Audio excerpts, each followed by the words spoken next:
Craig, I want to thank you for doing this. We've been kind of doing a series of people that are influential in Dallas, and I know you're busy, and I just really appreciate you taking the time. My pleasure. You know, I have been in Dallas about the same amount of time as you, and I've watched you.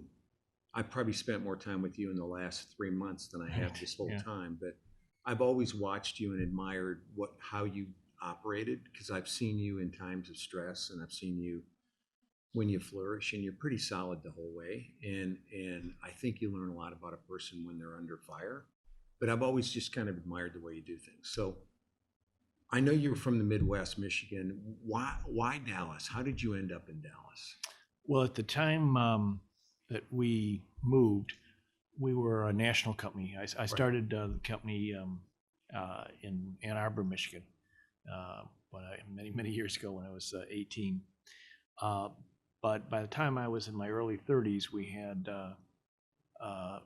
at the high point we had about 72,000 apartments, and we were today that's not as big as it was then. We were just under being the largest company apartment ownership in the world. We were Samuel LaFrac out in New York had a few thousand more, but pretty close.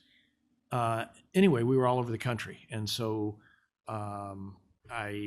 we had an office here in Dallas. We had regional offices in Newport Beach, California, Atlanta, Phoenix, Houston, Dallas. And so I was going to take one of the regional offices and move our headquarters there. From Detroit, it was 2 flights to a lot of places. Right. And so it just didn't make sense. And frankly, growing up in Michigan, as much as I love my home state, it was an auto state. If you weren't in the automobile business, you weren't really, part of the real business community. Right. So, real estate is sort of a lifeblood for Dallas, and has been since I've been here. Did you like when, so it was more a geographic decision. Did you see or think that Dallas was going to do what it's done? I mean, did you see it that early? No, it was not it was partially a good growth location, but I thought of other Atlanta certainly is a possibility, but which has also grown. Yeah. But it was really the thing that attracted me to Dallas was the entrepreneurial spirit, and it's never disappointed and doesn't today. It's a great place for people who have a desire to do something and stand on their own, and it's a place that in my case awards second chances. I went through a horrible downturn, and people judge you based on your integrity and based on what you do, not who you were born to, and that kind of thing. I love Dallas. I found the same. Like, I came from the Midwest. I'm from Illinois, and I came here knowing no one. And I think if you add value and if you have some integrity, the door's wide open. There's no cliquish type community. No. I just think it's a special place. And it's a big city, but yet it's small. I think everybody knows everybody. I think you can penetrate it. And I still think today people can come here, maybe not as easily as when we came, but if you add value, I think the door's wide open. Yeah, and from a real estate standpoint, it's a mixed blessing and curse all at once. We have always had and still do, although the names are changing because, over, I guess I've been here, it's 40 years or something. Right. Time goes by, but over 40 years, some people unfortunately are no longer with us, but this is a hugely talented city. So talented. And so the bad news is whenever you need one of something, 3 of us build the one, and we have a lot of vacancy, and so and there's always land, and so it's not the easiest real estate market. It's a tough real estate market, but it's fun. It's a great place to be. And I think most of the people in the business are pretty solid. Terrific. You have a few outliers, but like I was actually competing with a landowner today to do a joint venture. and they started listing all the people they've talked to, and it's just a sea of really quality names. It is. Yeah. It's a difficult. Well, I hope you got the deal, though. Well, we'll find out. We'll see. So I am blessed to be very happily married. I am so overmarried. I had a practice marriage early in my life, and then I met Cawley when I was in my mid-40s, and she's just the best person I know. I learn from her every day. My life is so much better, and I know it's a life of compromise, and we're not used to compromising, but it's worth it. It just so is. So, I read your book on your wine business, and I'm going to ask you some questions. But I read about Catherine, and I know of her by reputation when she ran for the Dallas mayor, et cetera. Right. And I would love for you to tell that story about how you met. And just, it seems to me like you guys are partners in love, but also partners in life. I mean, you guys are a really good connection. That's very nicely said, and I think represents our relationship well. She did go by Catherine, but I call her Kathy. Kathy and I met through then Governor Ann Richards. And when Kathy was running for mayor, she came to see me. I had met her briefly. Ann and others who knew we were both single at the time thought we would be a good match. And at one point, Kathy came to see me when she was running for mayor, and we went out to lunch. And later, I asked her out, but I couldn't ask her out until I ended another relationship, because that just didn't seem right. Good for you. Well, it was kind of a risk, because who knows whether she would have said yes or no. Right. But anyway, fortunately, she said yes, and the rest is history. It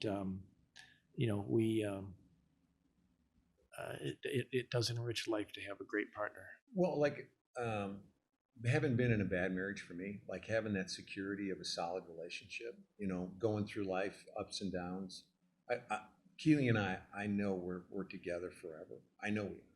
And it's a different perspective on life, I think, when you've got what appears to be that you guys have, because I think you followed her passion for wine, from what I've read, and definitely true. I hardly drank wine before I met Kathy, and today I've learned a little bit about it and enjoy it a lot. Which I think is so cool, because of her passion. It pulled you into the business, and then. Sure.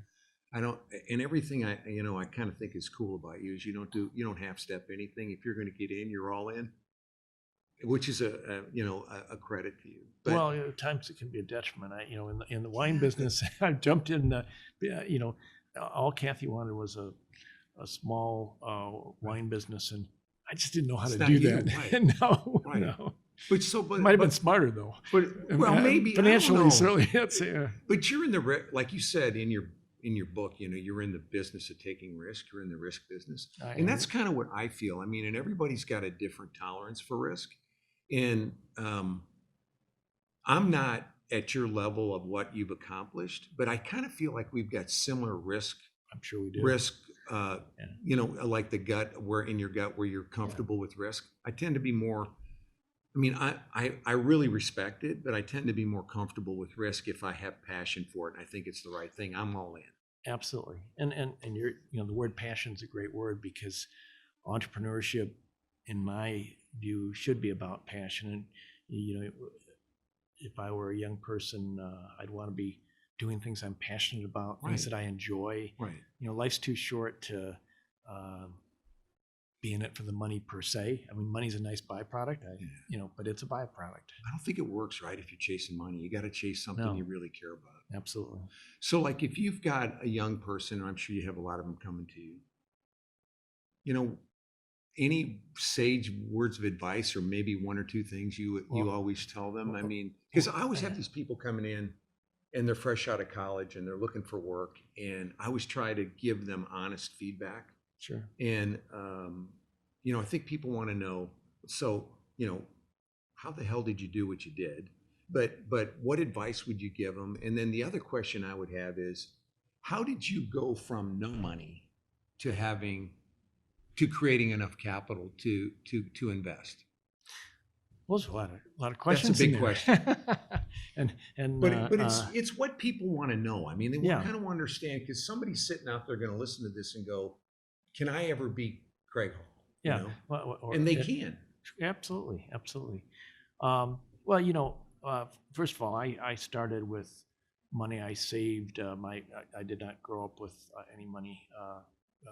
Not, I'd say lower middle class family, Yeah. not poor, but my parents both came back from World War II and started a life, but they didn't have any backing to it financially. So when I'd saved from age 8 to age 17 $4,000, and I used that to buy a rooming house, and that's a whole different story as to why I did it. But from the rooming house, I was surprised. I did it for a specific reason, which related to proving that you could be an honest, good guy landlord, and there were a lot of fights between student tenants at the University of Michigan and landlords. And I had run for mayor for a day of Ann Arbor, and it was a political statement to buy this place. But after I bought it, I thought, this is fun. And by the way, everything went wrong, but without getting into too many rabbit trails and so on, nothing worked the way it was planned. And I got in my first lawsuit in my first building. The seller told me something wasn't a lease that turned out to be a lease, and it was at a really low rate. So anyway, it was a learning experience. And you would think, from all the things that went wrong, and financially it was a disaster, you would think, well, that'd be the end of that. And I had no interest or intent of being in business. That was never on my radar. I thought business seemed like a crude, dirty thing to do. I just wanted to be a social worker, literally. Sure. Yeah. Okay. Yeah. So I'm trying to become a social worker, about to start college, and there was a television show called East Side, West Side, George C. Scott. Remember it. And he was a social worker. That was Right. That was what I wanted to do. And but I just loved all the complications and all the headaches and everything that went wrong. Yeah. And so then I wanted to buy a second building. And I looked around and I realized I had no money. I mean, it didn't take long. I mean, I was losing money on the building and I put my entire life savings in it. So it was pretty obvious. And and I'm working a full-time job and a full-time student in college. So I got this rooming house and a full-time job to pay for my losses in the rooming house, and then going to college. And so then I went to students at the University of Michigan and I said, hey, give me $200 and I'll make you a partner in this deal. And I figured it out on a little piece of paper. And I didn't really know what I was doing, but it was a limited partnership. And I said, I'll be in charge. You guys just give me in money. And I raised $3,500. That's awesome. Yeah, that's how I did my first deal. College kids. Yeah, all from college kids. And that was my first deal. And did that one work? Yeah, reasonably. Yeah. Yeah. I went on to buy about 30 or 35 buildings over 2 or 3 years. And did you do it all the same way, raising money? All the same way.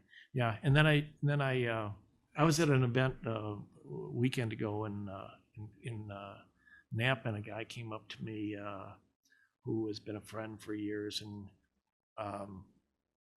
and there was a third party there, and he started telling this other person how he first met me, and that was in 1971. And that was when I bought my first, what I called real people housing. It was a pretty big place. It was like 25 units or something. Yeah. It was tiny, Yeah. but it was big at the time. it was not student housing. It was real people housing. And this guy helped me raise the money. And then we both got a call from the Securities Bureau in Michigan saying, wait a minute, we hear that you're illegally raising money under securities. And I didn't even know what a security was. Of course. And I had done probably 50 or 60 of these partnerships before that one. And so both of us had to get lawyers and go meet with the securities people. And this wouldn't happen today. Today, they just throw you in jail and, whatever. And he said, you've been doing this wrong. And they explained to us, I became kind of a model citizen after that. We learned how to do it right. We hired real lawyers. We did everything right. And then I was actually on the securities board that they had in Michigan, and I was very actively involved. But this guy, who was the regulator, his name was Hugh Makins, just a classy, good human being. He did the right thing by, helping us get on the straight and narrow rather than, right. Instead of causing a big mess, right? But I went on to I raised over $1 billion before I was 32, 33 years old. And that was when money was really a lot, today with inflation, it would be a lot more money. So even from when you were like younger, were you always driven like that? I mean, did you always try to make money and save it? And I guess I'd say I was guilty of that. Yeah. Yeah. Cause I would say, like, for me, my kids, I kind of want passion about something and grit, right? Yeah. Cause I think drive, it's hard. If you want it, it's it'll hard for, happen. You got a better shot at it. I don't know about you. Yeah. I agree with all that. Yeah. It's hard for kids who live the way we live to have quite the same grit that I had and that you probably had. Totally agree. Yeah. I think life is, maybe I shouldn't say too easy, but softer. It's today, totally different. Yeah. Right. Yeah. Okay. So wine business. So I'm reading the book about you going to lunch and going by the broken down winery that was sitting there. And I think it was Edgewood Estate Winery. Is that right? Yes. Yes. So one of my favorite things, I think, with people is they see opportunity, they think about it, and then they don't do it. They don't act on it. Yeah. And so what I like about that story is that you're going to lunch and you see it and you have your lunch and you go do something about it. Could you give us a quick one on that? Sure. It's kind of like getting into the wine business. Yeah. Well, we had a small winery in a different location, 4 miles from is now our St. Helena winery that you're talking about. And literally the traffic was real slow. And so I'm looking off to the left and my whole business to that point had been about turnarounds. It had been about buying distressed assets and improving them, which is a great business model that has worked for many years in the past and will continue to work for many years in the future, still does today. So I just saw this and it kind of flashed in my head. I had a similar experience much earlier in my career, but so that was a big step in our wine business because it was at one point this property after Prohibition was the largest winery in Napa Valley. Mm-hmm. They made 40% of all the wine in Napa, and when we bought it, it was licensed to make 1,100,000 cases. And it was just a mess of a facility, but today it's beautiful. We're very proud of it. And does the license go with the facility? Yeah. When you buy it? Oh yeah. Got it. So you got that license. Yeah, actually the first that was built in 1885. So the first entitlements go back that far. And so it makes it pretty unique. How long had it been sitting there unused? Well, it was open, but kind of in bad shape and really run down. Was it for sale? Interestingly, it wasn't for sale. So first thing I did is I figured out who owned it, right? And it was owned by a public company. So then my perverse thinking was that I went and checked out who owned stock, and I thought, oh, okay, I'll buy a bunch of stock, and then I'll have some go have a discussion with them. Exactly. And it turns out I'm in a meeting with a investment banker / real estate broker in Napa about 2 or 3 weeks later, not that much time, and he brings up that property. He says, hey, I got a listing on a really crummy property. I don't know who I'm going to get to buy this property. And he tells me about it. I said, okay, I'll buy it. I'm in. Yeah, I'm in.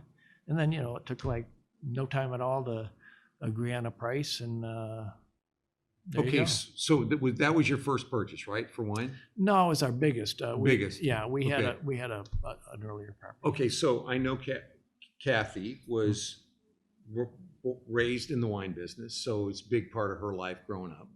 Yeah, it's sort of. I mean, her father had a small vineyard, But but she had a passion for it. She had a passion for it. No Okay. question. Yeah. So did you have a clue? Did you know anything about wine other than drinking it? No, And not even drinking it so much. I mean, when we first met, I thought that you made rosé by putting red wine Red and white white together? wine together and shake it up a little bit. You know, we've got that in common. Yeah.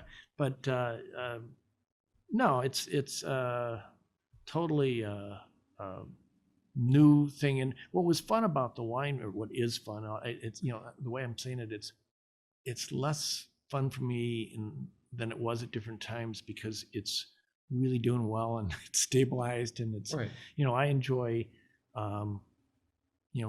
stressful, complicated times. But the wine business is really a stressful business because you've got manufacturing, you've got farming, which is really fun. It really is fun. It's totally different. You've got retailing, you've got brand building, and those are very different things from certainly the real estate orientation. Right. Now, in my career, I've done. I would have been a lot better off in many ways if I stayed focused, and real estate's always been kind of a somewhat common theme. But when I was 28, I started a health maintenance organization. Right. I've done a lot of oil and gas at different times, and done a lot of different things, and I've enjoyed the variety. But when you go to the variety, the different type investments, like the wine business, did you go find somebody that knew what they were doing, or did you go try to figure it out yourself? No, I generally tried to figure out myself. I'm again, that would be an easier, logical way to do it. Yeah, I've never been into the. Now that the older you get, the more you realize, I really should ask somebody how to do this. Right. But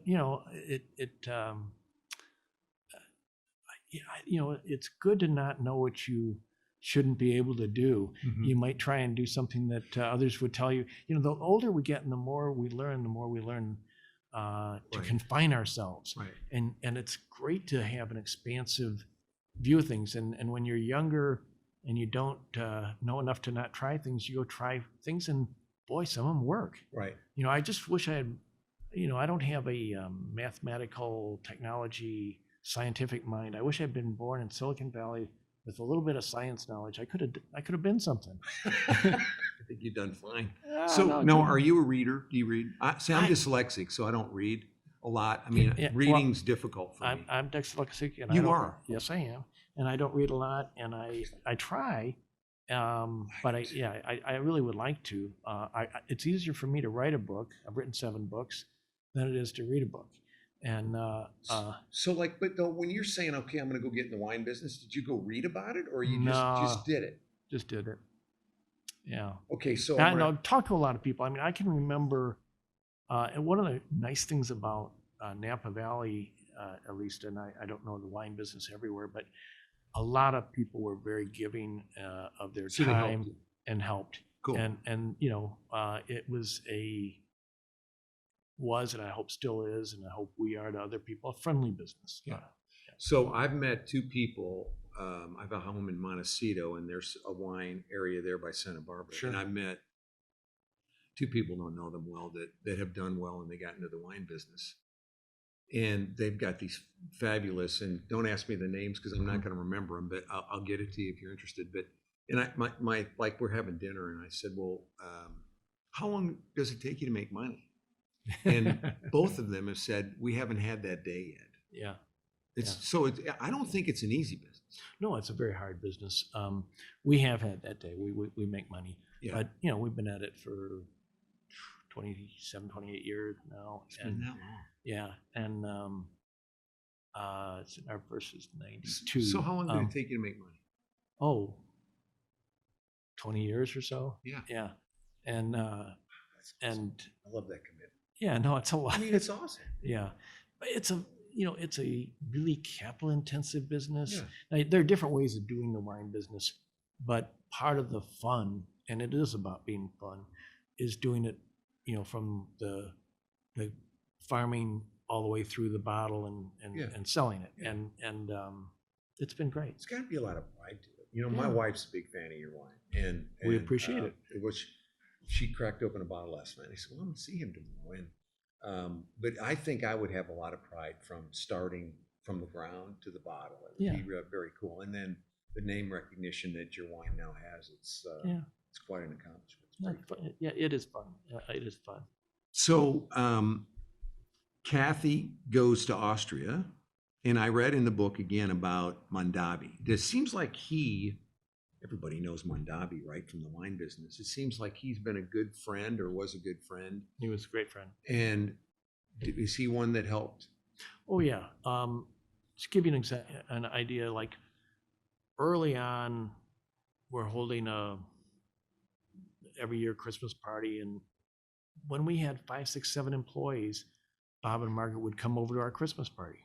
Really? Yeah, and Bob Mondavian was a very gregarious guy, and Bob passed away before Margaret, his wife, but both of them were just lifelong friends, great people. Too many stories, take a long time, but which is kind of cool to have met yeah. somebody that again accomplished a lot in that business, right? Yeah, Unbelievable. yeah. So we but I think it's cool that you met him in Austria. Well, was that the first time you met him? That was the first time. I think that's kind of neat. Yeah, that's right. So, okay, we've been through this pandemic. I'm going to get off the wine for a little bit. Has it changed your view on life or business at all, or how has it affected you? Has it changed you at all? Do you have a different view on anything? I think if it hasn't changed someone, I'd wonder who they were, because Totally. I think it's going to take a number of years before we look back and really are able to put it in perspective. Right now, what I would say is, in many ways, there are a lot of trends that were going on in business and maybe in personal lives as well that have been accelerated. And I think I observe in myself, but I also think it's true of many people, that there's maybe more of a sense of the present and the importance of time and a sense of mortality. Totally. It's important to enjoy each day. Live the day. Live the day. Moment. Yeah. I think, I feel that way much more today than I did before the pandemic. For me, I think it's balance too. I want. I've never been good at that word, Bill. Me either. Me either. Balance is a hard word. I love work. I Yeah, do. yeah. Like on Sunday night, I'm giddy on Monday morning because I get to go back to work, and I work at home, and I work too much. But I think what COVID taught me was, one, balance. I think my age, on top of, because I think life's moving way too fast. Way too fast. Just way too fast. Totally agree. But then with the pandemic, it made me, there's so much more I want to do, but there's so much more I want to experience. And I don't know for you, but I got, so balance is one, and it's less about stuff and more about experiences and relationships. And it's not like I want 1,000 of them. I just want real ones. Yeah, I agree. I no, all of that resonates with me. It's interesting, and how it's affected. They say that more people are saving, and at the same time, I don't know the accuracy of all these numbers, but roughly $1 trillion of transfer payments from government money that was created to individuals in the economy, and then about $1 trillion that wasn't spent because the economy was shut down.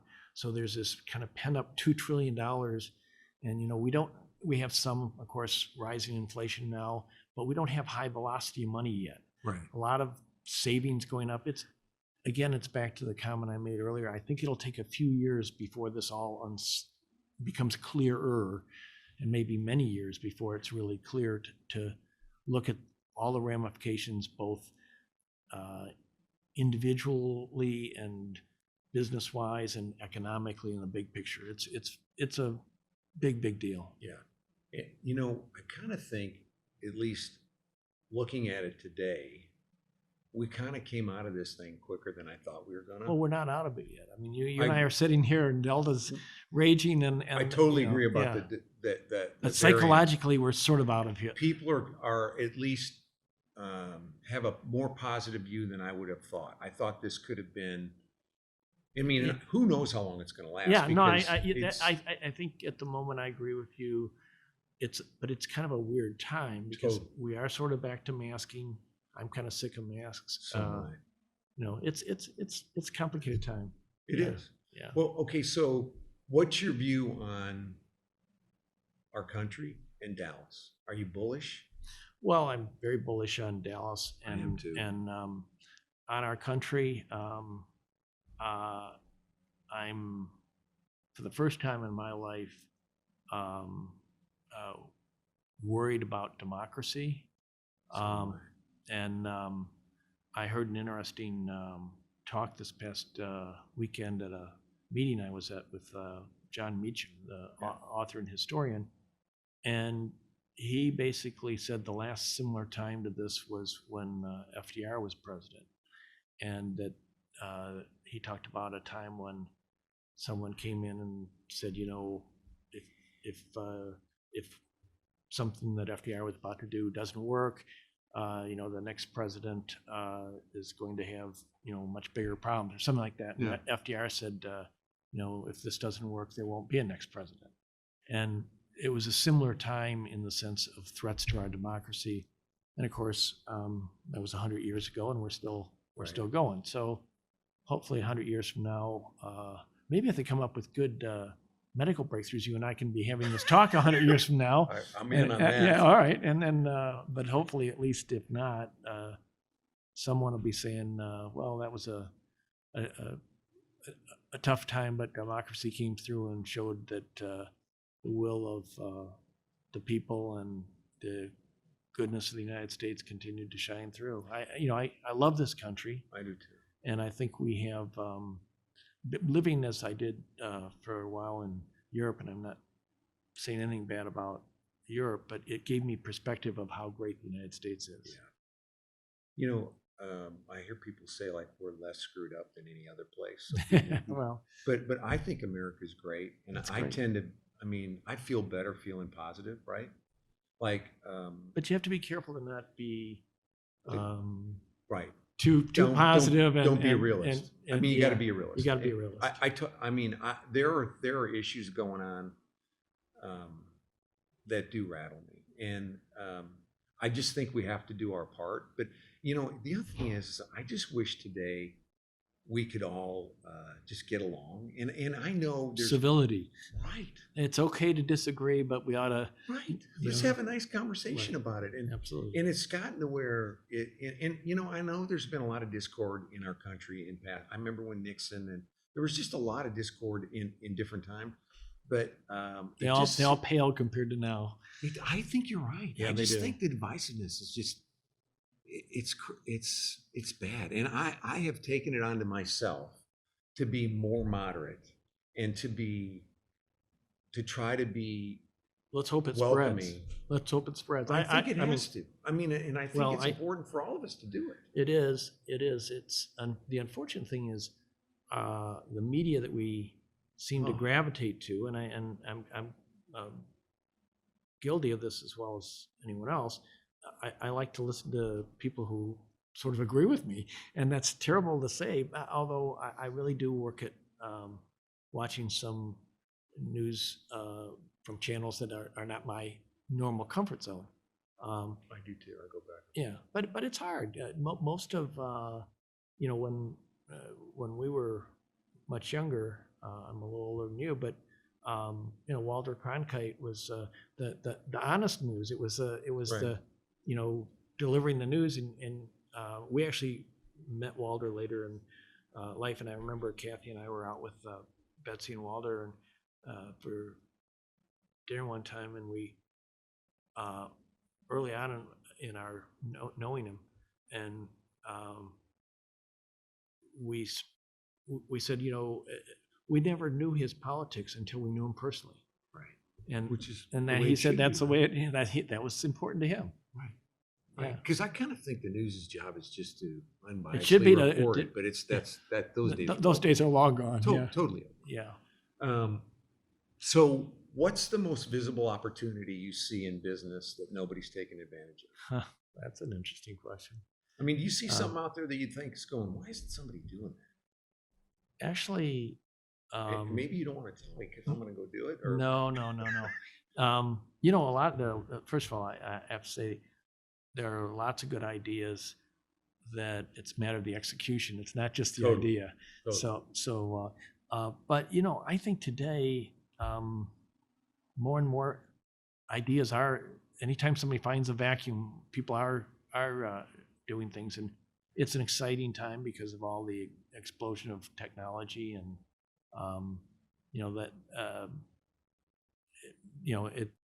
it'd be a great time to be a young entrepreneur. It'd be exciting. I don't see any huge immediate opportunities. I mean, there's lots of little things. In our primary business of real estate, it's still pretty entrepreneurial, and there's a lot of different opportunities. On the other hand, real estate and pretty much every industry, wine certainly, they're all consolidating, and I really understand it. I am frustrated because some of it is unfortunate. It's hard for the small, medium guy to stay around.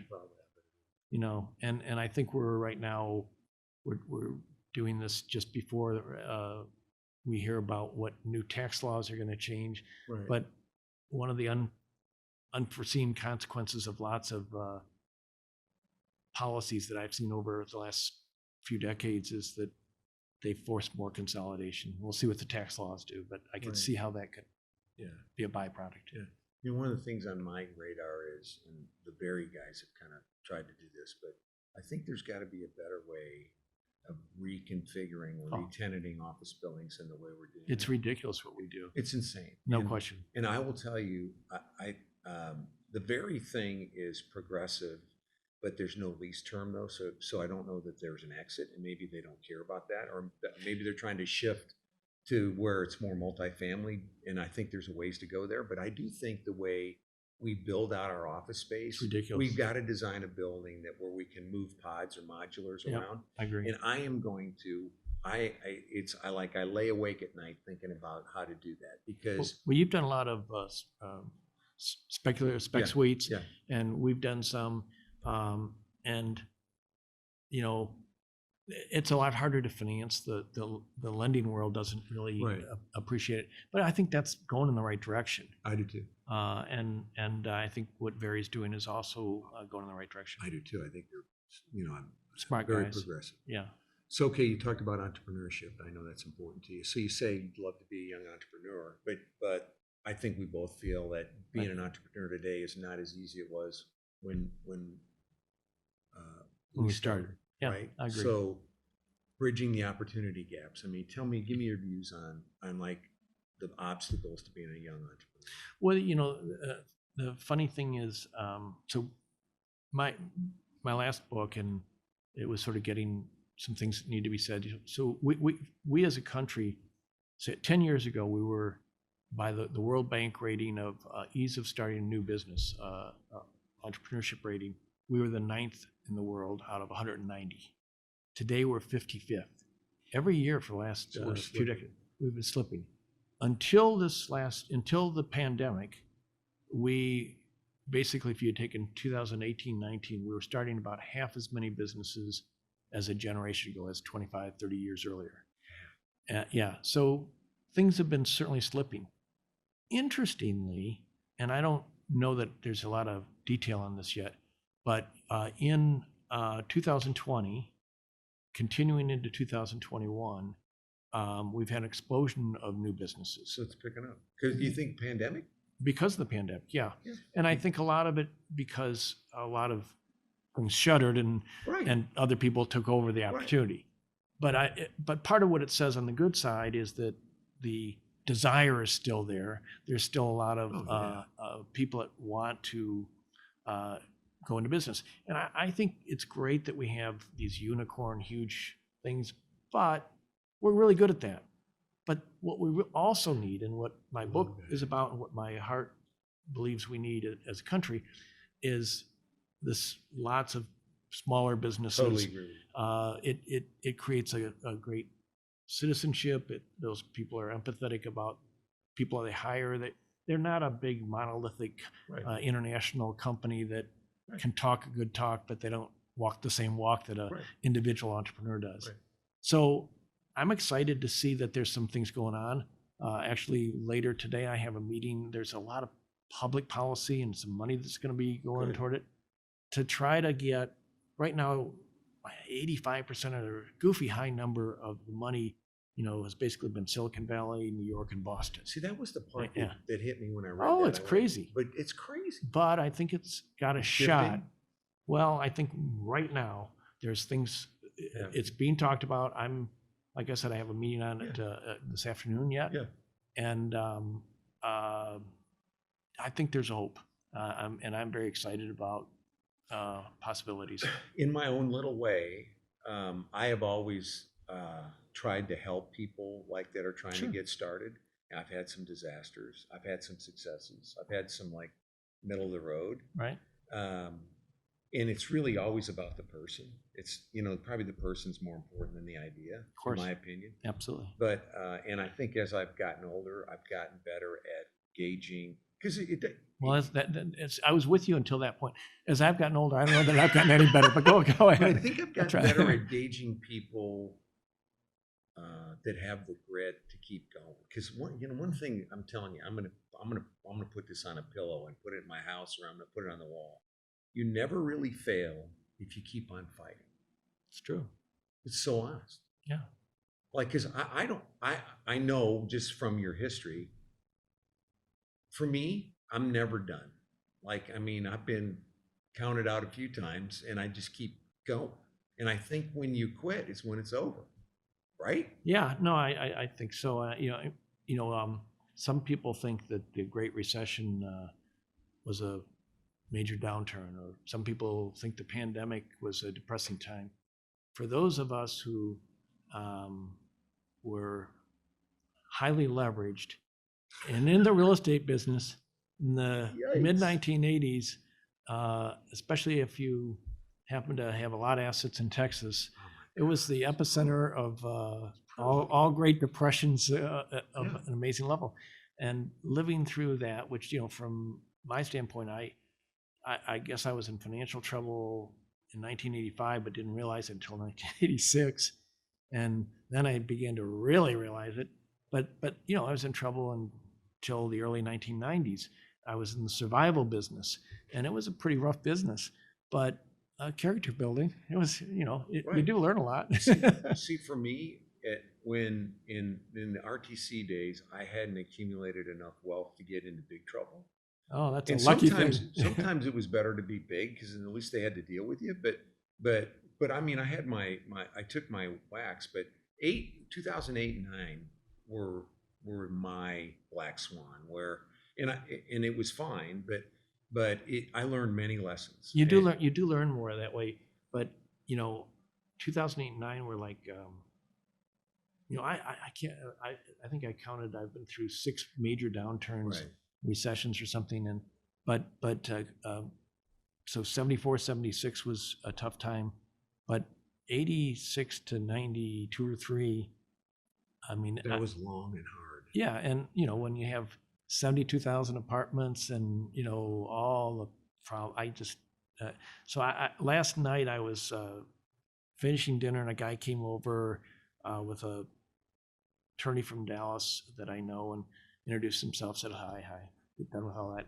And he said, "You don't remember me, but in the 1980s, I worked for Kenneth Leventhal Company, which was an accounting firm, and they did the workouts and all the stuff for Trammell Crow Company, and they did my company, and they did some other notable big financially distressed companies." And so this guy was working on. He spent quite a bit of his life for a year or two working on my stuff. And so it was kind of reminiscing. It was, you Well, look it's a back and you can character laugh builder, about, right? oh my gosh. Oh my gosh. I mean, you don't know. Like for me, 8 and 9 were like I just felt like I was I felt I let myself down. I made some mistakes. I don't know if I You know, got we, I we got, do we do beat on ourselves, but I the, just the kept truth, going, what was I thinking? yeah, no, it did change my business. Right now, I'm lamenting some decisions I made from back then.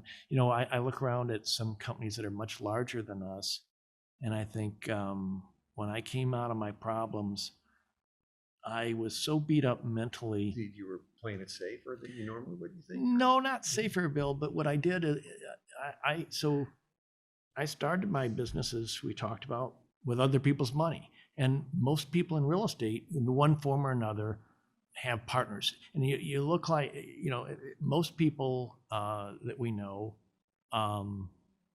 they own 10, 20, 30% of the deal, and other people own the rest. I came out of the tobacco in the 80s, and I said, I'm just going to sell all these assets, and I'm just going to deal with owning 100% of my deals, because I don't want to be responsible emotionally for somebody else's money. You're gonna lose somebody. So basically, it took me 20, 25 years to sell out of all those. I had 750, 800 properties. Yeah. And I literally did. And I've come close. I haven't done partnerships like that. I've done things where I raise money and I say, here's your deal. You get this much interest rate and you get your money back in this date. And I did something so I haven't done things in the same normal sense. It's all. Do you wish you would have? I mean, because. Well, I do a little bit because so I had in 1985, say I had, call it $4.5 billion of assets, but I had partners that had $1 billion. Right. Yeah, and by today's standards, I don't know, that would be 8 or 10 billion. Easy. Yeah, and so with growth, maybe it'd be 15 or 20 billion. Instead, all I have, it's not terrible, right. But instead what I have right now is 2.5 to 3 billion and growing. It's not terrible. It's yours. Yeah, but it's mine. So it's not a bad trade, but it's a trade. Okay, but I have to tell you this. And I mean, listen, I'm not in your league, but I'm just saying, I look at it and I'm thinking about doing what you're doing. I'm thinking about using my capital and just doing, because I think there's some certain benefits to it. Well, there's more risk. Yeah. But you know what? You no matter what, you got to give everybody their money back, right? You got to figure out a way to get it anyway. Yeah. Because so you get more. So you might. I mean, if you invest your own, at least you can be nimble. Yeah. So it's all yours. What I do now. You do less deals, maybe. Yeah. Less risk. Yeah. What I do now is I'll borrow money from individuals, but I won't be a partner. Be a partner in it. Which I think is a better deal for them and a better deal for me. Yeah, because they know what they got, and it's clear, and this is the deal for both sides. And the other way around, maybe I'd have more marbles, but I don't know. At the end of the day, more marbles than you can handle. I mean, not that you can handle, but I mean, you got plenty. No, but I mean, that's why you are where you are, is because you always looking. Not that you want more, but you want to accomplish more. I want to grow, and I do too. I don't know why, because you're right, and in fact, it's sort of asymmetrical at a certain point, because all you can do is, if you grow a lot and you mess up, then it's embarrassing and a lot of headaches. If you grow a lot, and you make more money, it doesn't matter, because the money's going to go to taxes, your kids, and charity. I prefer of those three charity, but me too. Yeah, I think that's a better move than kids. Yeah, it's because you want them to have a reason to get up and go to work every day. Yeah, right? I think that ship already sailed. I think they've already got too much. But Okay, My wife doesn't agree with all that, by the way, Neither for the does record. mine. Neither does mine. Okay. You know what? The way I looked at it when I was in my 20s is totally different than the way I look at it today. But Keeley doesn't agree with me either. But Yeah.